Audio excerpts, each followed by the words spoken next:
बिस्मिल्लाहिर्रहमानिर्रहीम। अस्सलाम वालेकुम। कैसे हैं आप सब? उम्मीद करती हूँ बिल्कुल ठीक होंगे। अल्लाह ताला ऐसी हंसता मुस्कुराता हुआ आबाद रखे और हम सबको अपने हिफ्ज़ अमान में रखे।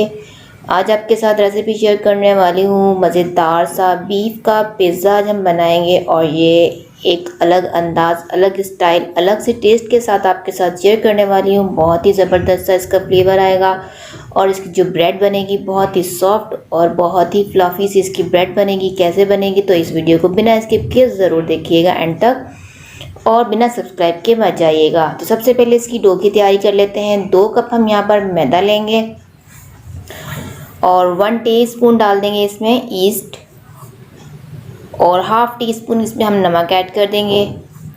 1 टीस्पून हमने इसमें चीनी डाल देनी है और यहाँ पर मेरे पास 1/4 कप है वार्म मिल्क है। नीम गर्म दूध डालेंगे इसमें, ठंडा नहीं डालना है और इन सब को मिक्स कर लेंगे और इसको हमने अब गूंद लेना है पानी से। पानी हमारे पास नॉर्मल टेप वाटर है, कोई ठंडा गर्म नहीं लिया है हमने। और इसकी हम डो तैयार कर लेंगे पानी से इस तरह से थोड़ा थोड़ा डालकर। डो बनानी है इसकी, डायरेक्ट एक साथ हम नहीं डालेंगे वरना डो जो है हमारी पतली हो सकती है और अच्छी नहीं बनेगी फिर वो। तो इस तरह करके हमने इसको गूंद लेना है। अब स्पैचुला को हटा देते हैं और हाथों से ही हमने इसको गूंदना है। तो ये देखिए डो हमारी जो है रेडी हो गई है। अब इसको मैंने सेट करके रख देना है। तकरीबन इसको राइस होने के लिए हम छोड़ देंगे 40 से 45 मिनट देंगे हम इस डो को और किसी हीट वाली जगह पे रख देंगे, कैबिनेट या फिर अपने माइक्रो में रख सकते हैं जल्दी इसकी राइजिंग करने के लिए। अब दूसरी तरफ इसकी हमने टॉपिंग तैयार कर लेनी है। बहुत ही आसान सी मज़ेदार सी टॉपिंग है ये। 1 टेबल स्पून ऑयल डाल दिया है पैन में। 2 से 3 लहसुन के जवे थे उसको चॉप करके डाल दिया है और साथ ही डाल दिए एक प्याज चॉप की हुई। प्याज को हमने लाइट सा कलर देना है, बहुत ज़्यादा डार्क कलर नहीं देंगे हम इसको। और ये देखिए कलर आ गया है प्याज का। अब इसमें हम ऐड कर देंगे अपना बीफ का कीमा।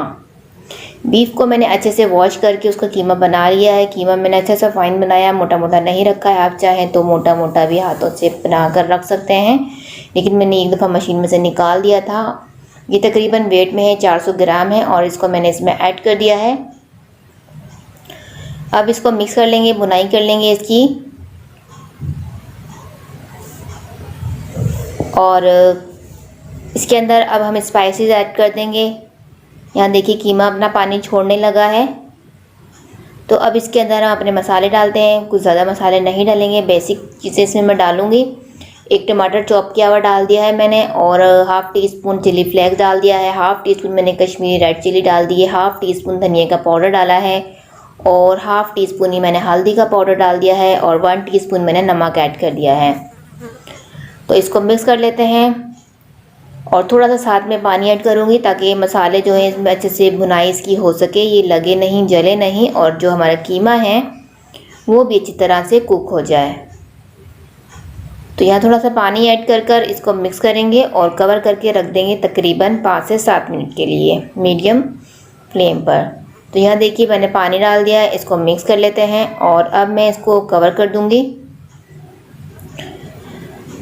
अपनी फ्लेम को मैंने मीडियम रख लेना है और इसको अब हम मीडियम फ्लेम पर 5 से 7 मिनट के लिए छोड़ देते हैं कवर पर। हाँ देखिए तकरीबन 7 मिनट के बाद मैंने कवर हटाया है तो पानी बिल्कुल ड्राई हो चुका है, कीमा हमारा बिल्कुल कुक हो गया है। तो मतलब इसकी टॉपिंग जो है मज़ेदार से तैयार हो गई है। अब फ्लेम को मैंने क्या कर लेना, हाई कर लेते हैं और ये वेजिटेबल्स हैं, शिमला मिर्च है और एक प्याज है मोटा मोटा, इनको मैंने काट लिया था और इसको मिक्स कर हाई फ्लेम मैंने यहाँ पर करी हुई है। बस 1 मिनट तक इसको मिक्स करना है और उतार देना है। अब यहाँ पर देखिए डो भी हमारी राइस हो चुकी है अच्छे से। अब इसको हम काउंटर पर निकाल देते हैं। अपनी इस डो को थोड़ा सा ग्रीस कर लेंगे हाथों को ऑयल से और एक काउंटर पे मैंने थोड़ा सा डस्ट किया मैदे की और इसके ऊपर मैंने ये अपनी डो निकाल देनी है। इसको सेट करेंगे एक दफ़ा, इसकी सारी एयर हमने निकाल देनी है। अब एक हमने पैन लेना है जिसके अंदर हम पिज़्ज़ा बेक करने वाले। मैं यहाँ एक अलग स्टाइल का पिज़्ज़ा बेक कर रही हूँ। इस वाली ट्रे के अंदर मैं रखूँगी ये।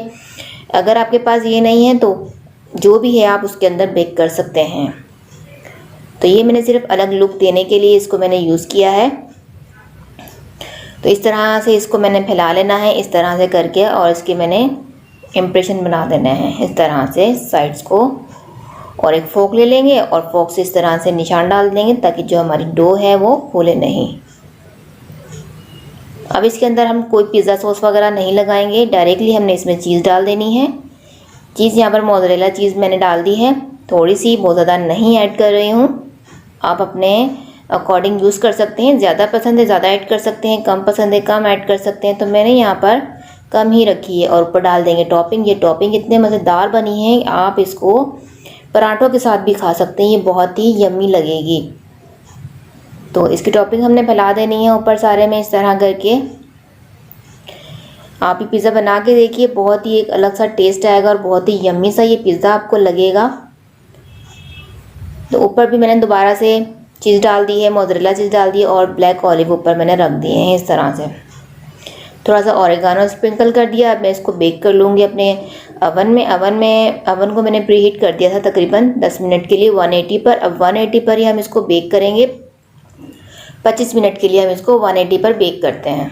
तो यहाँ देखिए मज़ेदार सा हमारा पिज़्ज़ा अलग स्टाइल का, अलग से फ्लेवर का तैयार हो चुका है। कितना खूबसूरत सा इसका कलर आया है। थोड़ा सा चॉप किया हुआ धनिया डाल देते हैं इसकी खूबसूरती के लिए। और मैं इसको आपको काट के दिखाती हूँ। इसकी ब्रेड इतनी सॉफ्ट, इतनी फ्लफी सी बनी है और इसका टेस्ट भी बहुत ही अमेजिंग, बहुत ही यूनिक है। आप इसको ट्राई करके देखिएगा, बहुत ही पसंद आएगा सबको। बहुत ही जल्दी से भी बन जाता है। आप इसको पतीले में भी बेक कर सकते हैं तो आसानी के साथ बेक हो जाता है। मैंने यहाँ पर अवन में किया है ताकि टाइम की कमी की वजह से, वरना तो आप इसको पतीले में भी बेक कर सकते हैं। पतीले में बस ये है कि टाइम थोड़ा सा ज़्यादा लगता है, लेकिन चीज़ हमारी जो है बेक हो जाती है। तो यहाँ देखिए मज़ेदार सी हमारी ब्रेड, सॉफ्ट ब्रेड वाला पिज़्ज़ा हमारा रेडी हो गया है बीफ का। आप इसको ट्राई कीजिए, ये सबको बहुत पसंद आएगा। वीडियो अच्छी लगी लाइक शेयर ज़रूर करते जाइएगा, बिना सब्सक्राइब किए मत जाइएगा। अपनी फैमिली का बहुत सारा ख्याल रखिएगा, मुझे अपनी दुआओं में याद रखिएगा। अल्लाह।